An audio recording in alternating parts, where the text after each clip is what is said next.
Hey everybody, this is another episode of GotGameTesters where we play test board and card games and then you guys can decide if they're any good or worth your time. Today's game is a game called Incredible Expeditions. It's already going on Kickstarter, it's already been funded actually, so before we say anything else, why don't we just go ahead and check it out.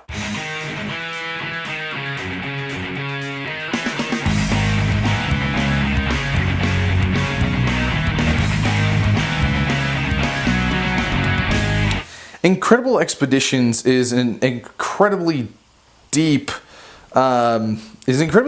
There's tons of components, tons of things going on, so I won't be able to explain everything. Essentially, everyone's going to start out with this player mat, and they're going to start off with one leader here, and on that leader, they're going to see several different things going on. For example, this is how much money they start off with, and how many tokens of heroism and skullduggery that they get. And then everyone has a special ability or two special abilities.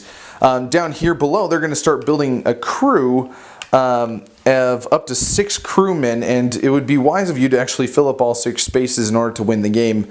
As well as over here, you're going to have piles of tokens. Now, these tokens are going to help you fulfill requirements for buying cards or for defeating encounters, essentially, but they're more permanent. There's a temporary track whenever you want to use your crewmen or your resource cards, which I'll explain in just a second. Then your temporary track's going to move along with these little markers here.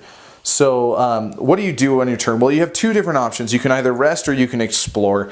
The resting phase is essentially I get to get more crewmen to fill up here, and I can use other crewmen to provide money, heroism, and skullduggery points to increase my crew size and such, and you do that by literally flipping it over, and you get exhausted as this sad gentleman has become.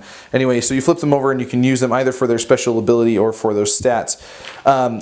Other than recruiting people, you can actually build up your resource deck. Now, I'm not going to really show you a whole deck, but a resource deck is the deck building phase or deck building mechanics of the game, which is a bunch of resources that you can use to bump stats and things like that, defeat encounters and so on. So like this is an example of a resource card, and it looks similar to a crew card. For example, the gentleman's gentleman, to buy him, you need to use 4 money and 2 heroism points, while you only need 2 cash to purchase the resource card. And that's usually how it goes. Resources are a lot cheaper than crewmen, but your resource cards are going to go into a deck, and you start with 15, and you're just going to move from there. And it's really crucial that your deck is well built to fight off encounters, but at the same time, it's really crucial that your crew is built up.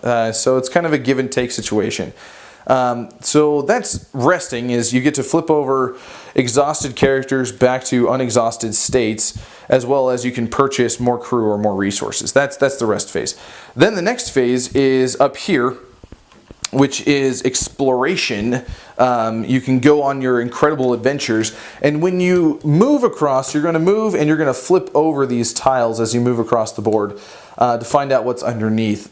These 4 right here are going to be the ones that are flipped over. The ones on the sides, Port City and the drowned city of Atlantis, are 2 that will always be there. So you're essentially going to move your ships across, and whoever gets the drowned city of Atlantis first and defeats 2 monsters in the same turn is the winner. Defeating monsters is very, very difficult. You have to use basically your entire crew to fulfill some sort of requirement. I'll zoom in down here for you. So this one, for example, is I need 20 heroism points, and I have to use those 20 heroism points either with my temporary totals that I've built up with my crew and resource cards, or to use the actual tokens here. Once I've defeated it, it's considered defeated. I get to keep it and use it to move on to the next space, because each one of these is going to have a number, and most of them say 2. So this one says I have to defeat 2 monsters or 2 encounters to move on from this place to move forward towards Atlantis. I can move at any time backwards, but I'd be slowing myself down. So it's really crucial that while you're in Port City over here, that you build up everything that you need to go on this incredible journey. And that's generally the play of the game. You use your resource cards, you use your crew to survive as you explore across the game, and finally once you get to the drowned city of Atlantis and defeat 2 encounters, you are an incredible adventurer. That should be your intro every time. Yeah. Okay. Anyway, Incredible Expeditions. Did you find Incredible Expeditions to be incredible? Yes, I found Incredible Expeditions to be incredibly difficult. Yeah, definitely difficult. Yeah. I mean, the game is super fun. I really like the mechanics that have gone into this game. A lot of thought. I mean, a lot of things go together. Like I said, I'm a gamer. And I love what the designer has done with this. However, you come up against these encounters, and you kind of expect like an encounter to be like, oh, like sometimes they'll be easy, sometimes they're hard. They are always hard. Always difficult. Guaranteed to be hard.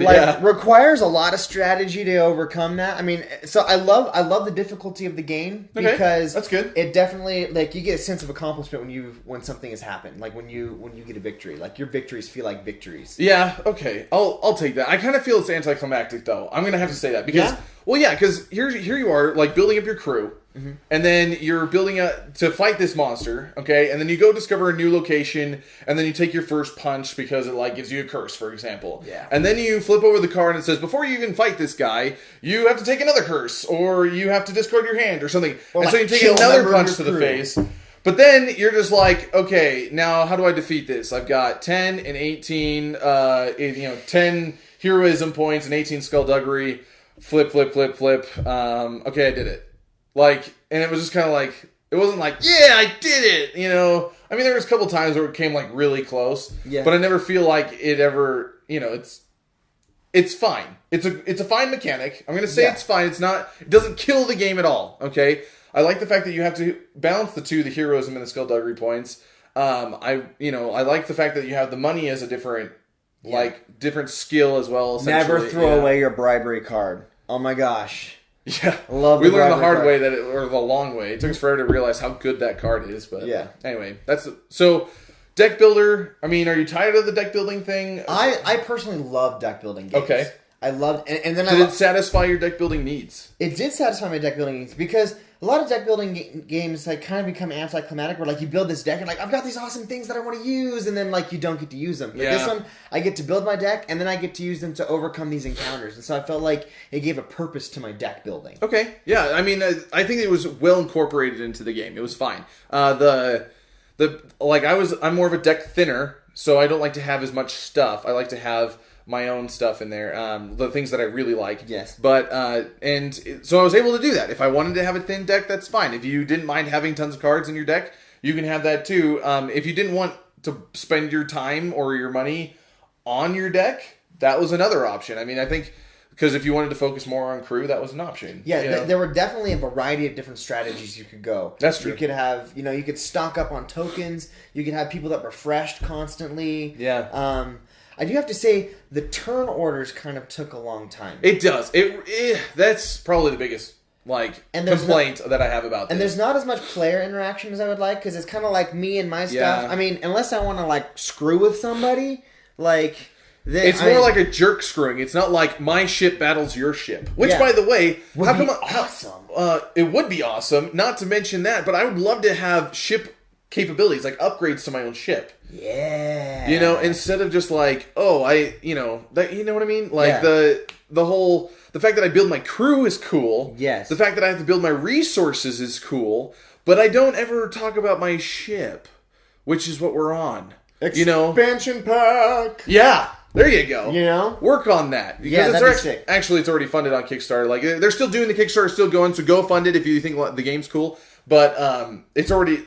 But yeah, I don't think they had that expansion pack in mind. But yeah, definitely, designers of this game, go back and put a ship upgrade expansion. Yeah, yes. That would be great. So the only other complaint that I have, agree or disagree if you will, but the board. First of all, there isn't the board. But you have these cards that have the locations, and you are racing from Port City to the drowned city of Atlantis. And... okay, I mean, and the locations in between are different, okay, but I don't know. I was disappointed. I really feel like your turns are taking so long, and then by the time that you win, again, that anticlimactic, I beat the second encounter, everyone goes, they're, dealing with their own cards and trying to figure out their strategy for next turn, and then they go, oh, wait, you just won?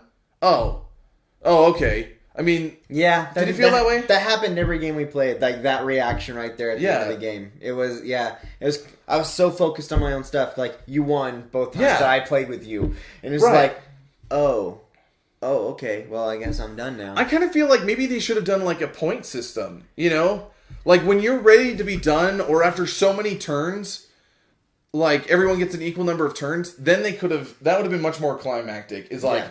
Did I get more points than you? And then you don't even let people know how many points you get. And you can do scores on different levels, like crew cards that you bought. And, we do love our Euro games and our points, though, don't we? Maybe a little too much. Maybe a little too much. Yeah. I don't know. As far as the board goes, it's a little lackluster. I would really, first of all, I hope you guys find this on Kickstarter because I would really like to see this game finished. Yeah. The prototype artwork that we got. I mean, because we were playing like with cards without artwork. And so it's a prototype. So, it's a prototype. So the mechanics were great. But I was like, oh, I want to see the artwork. But the stuff they gave us was great. But yeah, so the board was a little lackluster. However, I do like that it's modular and that every time you play the game, it's different. You can make it longer or shorter game as you will. Yeah, and you can add variety. You can make a straight line. I mean, so it's cool that like every time you play the game, it's you're gonna land the locations in different orders and at different times. That's true. Maybe if we kind of modified it in the sense that it's like. Whoever can get the furthest or discover or discover the most spaces by the end of 10 turns wins. How would you feel about that? Because then it's all about like exploring as much as you can as opposed to just going and getting to the drowned city of Atlantis. I think that's an excellent mechanic. I just don't know if that's what the designer had in mind for the game. There's a lot of stuff. When we make a game, if we ever make a game, we can do that. Okay. Not going to happen. Not going to happen? Okay. Anyway. So got game? I mean, it has got game. I will say it has got difficult game. Expect to play like a full game before you really kind of start to really understand the rules and start to begin to understand the nuances. The second game will probably definitely be a lot more fun than the first one. I mean, the first one was definitely fun, but that's because I love mechanics and stuff. There's a lot of analysis paralysis. However, but the mechanics work. And it's got game. Yeah, I mean, I'm gonna say it's got like a B, like B minus game right now. Yeah, I mean, I can see that. Just because the turns take too long unless you all take your rest turn at the same time. So the turns take too long. The board, the racing mechanic, the fact that it's anticlimactic at the end. I don't know, like. And the artwork is fantastic, but it might be a little too busy. You know, the too much decorative going on to fit the steampunk theme. Like a doily. Yeah. It's like a doily. We'll don't need a steampunk doily.